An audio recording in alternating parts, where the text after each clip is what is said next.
आकार व वजन बंटवारा करने की समझ। ये हमारे शिक्षण उद्देश्य हैं, यही हमारे क्या होंगे, यही हमारे वो लर्निंग आउटकम होंगे, वो पीरियड्स के टॉपिक होंगे। अब जो हमारी जो बुक है उसमें ये दिया गया है। अब इसके लिए शिक्षण योजना, जैसे हमारी जो है कम ज़्यादा की समझ, कम ज़्यादा की समझ के लिए ये आपका इसे बुक में पूरा क्लियर लिखा हुआ है। अब आप समझेंगे, यहाँ दिए हुए आपकी शिक्षण योजना। ये कौन सा लगा दिया आपने, पीछे करो ना, पीछे करो और पीछे करो, इसके बाल लगाओ और पीछे ले जाओ, ये है, ये है, ठीक है। यहीं चल रहे थे हम।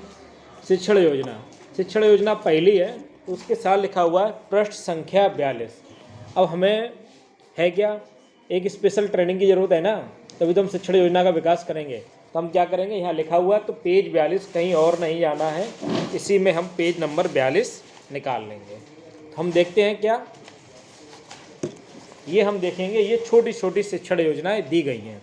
जब हम पाठ योजना का निर्माण करते थे तो वो 2 या 3 पेज में जाती थी। उसके क्या उद्देश्य होते थे, बच्चे का सर्वांगीण विकास करना, बच्चे में तर्क करने की समझा करना, बच्चे को स्थूल से सूक्ष्म की ओर ले जाना, बहुत भारी भारी चीज़ें, इतनी क्लिष्ट भाषा जो हमको समझ में नहीं आ रही है, हम उसका बच्चे में विकास कर रहे हैं। लेकिन होना क्या चाहिए था, उद्देश्य ये है कि बच्चा कम या ज़्यादा में समझ कर सके, मोटे पतले में समझ कर सके, इकाई के अंकों को जोड़ सके। गणित के लिए अगर विज्ञान में ले जाएंगे या हिंदी में ले जाएंगे तो उसके हिसाब से जो सरलीकृत एक पीरियड का मतलब है वह होना चाहिए। अब हम इसमें देखते हैं, जो पहला है हमारा कम ज़्यादा की समझ, ठीक है। उसके लिए हमारा इस प्रकार से ये गतिविधियाँ दी जाएंगी।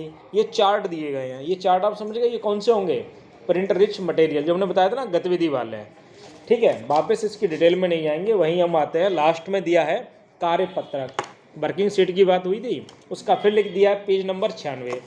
जब हमने ये गतिविधि की, बच्चे को ज्ञान कराया हमने कम और ज़्यादा का। अब कम ज़्यादा के लिए देखते हैं, फिर 96 पे चलते हैं।